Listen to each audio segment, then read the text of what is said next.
வணக்கம். நான் doctor S Arumugam, Prashanth ஹாஸ்பிட்டலில் chief orthopaedic surgeon, robotic knee replacement surgeon. இன்னைக்கு நாங்கள் 500 ரொபோட்டிக் நீஸ் முடிச்சதை செலிப்ரேட் பண்ணிட்டு இருக்கிறோம். முன்னாடிலாம் பார்த்தீங்கன்னா கன்வென்ஷனலாக பண்ணும்போது என் பேஷண்ட்ஸ் இவ்வளோ சந்தோஷமாக இருந்ததில்லை. இப்போ 1 மாதம் 1.5 மாதத்துலேயே அவங்க கிட்டத்தட்ட நார்மல்சிக்கு திரும்பி வந்துடுறாங்க.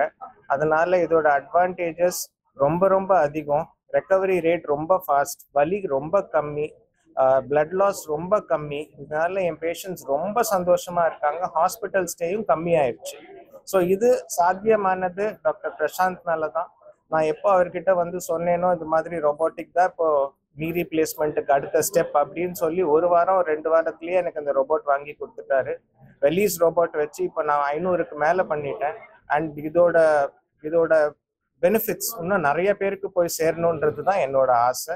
அண்ட் இன்னும் நிறைய பேர் நல்லா வலி இல்லாமல் நடந்தாங்கன்னா அதுவே எனக்கு.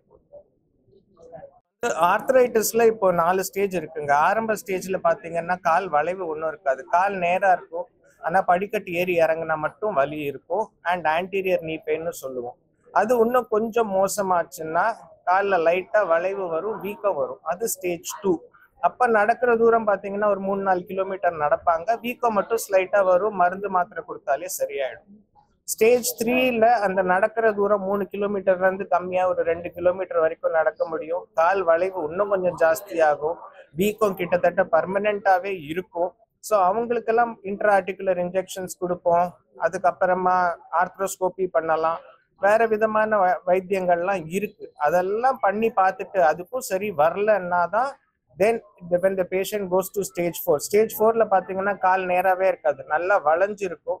அவங்க நடக்கிறது பாத்தீங்கன்னாலே நல்லா ஆடி ஆடி நடப்பாங்க. வீட்டுக்குள்ளதான் இருப்பாங்க. வெளியில பாத்ரூம் போயிட்டு வர்றது இல்ல வீட்டுக்குள்ளேயே நடக்கிறதே அவங்க எல்லாம் கஷ்டப்பட்டுட்டு இருப்பாங்க. இயல்பான வாழ்க்கை வாழவே முடியாது. அது ஸ்டேஜ் 4. அந்த ஸ்டேஜ்ல இருக்கும்போது தான் ஆப்ரேஷன் பண்ணுவோம்.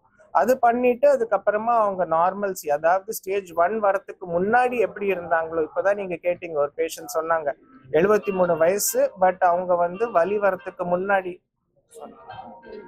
73 வயசு, அவங்க வந்து இப்போ வந்து 50 வயசுல எப்படி இருக்கிறாங்களோ அது மாதிரி இருக்கேன்னு சொல்லிட்டு இருந்தாங்க. ஸோ அது மாதிரி தான் பேஷண்ட்ஸ் வந்து they get back to normalcy and they are very very comfortable after robotic replacement. So இன்னைக்கு வந்துட்டு டுடே இஸ் ஒரு ரொம்ப பெருமையான ஒரு நாள். ஏன்னா சார் வந்துட்டு doctor Arumugam 500+ surgeries robotic knee replacement பண்ணியிருக்காரு. ஆல்மோஸ்ட் 600 கிட்ட நெருங்கி வந்துட்டாரு. இதுல ரொம்ப பெருமையான விஷயம் வந்துட்டு சார் பண்ண சர்ஜரி 2வது பேஷண்ட் அக்செப்ட் பண்ணது. ஏன்னா வந்துட்டு இப்போ இந்த காலகட்டத்தில் கரெக்டான இன்ஃபர்மேஷன் தான் எல்லாருக்கும் போய் சேரணும். பட் நிறைய மிஸ்இன்ஃபர்மேஷனும் பரவிட்டு இருக்கு. ஏன்னா நிறைய பேர் கேட்குற முதல் கேள்வி யார் பண்ணாங்க, ரொபோட்டிக்னா அதுவே ஃபுல்லாக பண்ண போதா அப்படின்னு. ஸோ அதெல்லாம் உடைச்சு சாதிச்சு காட்டிருக்காரு டாக்டர் ஆறுமுகம். ஸோ இன்னைக்கு வந்துட்டு சாருக்கு ஹாஸ்பிட்டலுக்கு ரொம்ப ஒரு பெருமையான நாள். ஸோ இன்னைக்கு 500, இன்னும் 1 இயர்க்குள்ள 1000 அந்த மாதிரி வந்துட்டு அதுதான் நாங்கள் டார்கெட்டாக எய்ம் பண்ணி போயிட்டு இருக்கோம். ஸோ அதுக்கு வந்துட்டு பேஷண்ட்ஸ் அண்ட் மீடியா எல்லாரோட சப்போர்ட்டும் கண்டிப்பாக எங்களுக்கு தேவை. தேங்க்யூ. ரீப்ளேஸ்மெண்ட் பண்ணும்போது என்ன பண்ணுவோம்னா, மூட்டுல எலும்பு எங்க தேஞ்சிருக்கோ அந்த பாகத்தை மட்டும் ஷேவ் பண்ணி எடுத்துட்டு மெட்டல் வைப்போம். ஸோ அங்க வந்து மெட்டலுக்கும் போனுக்கும் உள்ள ஒரு நடுவில் சிமெண்ட் போட்டு ஃபிக்ஸ் பண்ணிடுவோம்.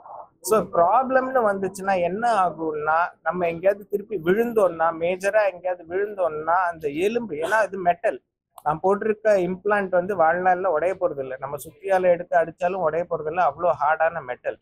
ஆனா அந்த மெட்டல் உட்கார்ந்து இருக்கிறது எலும்புல. ஸோ அந்த இடத்துல எலும்பு உடஞ்சிருச்சுன்னா அதுக்கப்புறமா திருப்பி அதை ஃபிக்ஸ் பண்றது கஷ்டமா இருக்கிறதுக்கு வாய்ப்புகள் இருக்கு, ஏன்னா அங்க ஜாயிண்ட் இருக்கிறதுனால. ஸோ அதனால விழாம ஜாக்கிரதையா இருக்கணும்.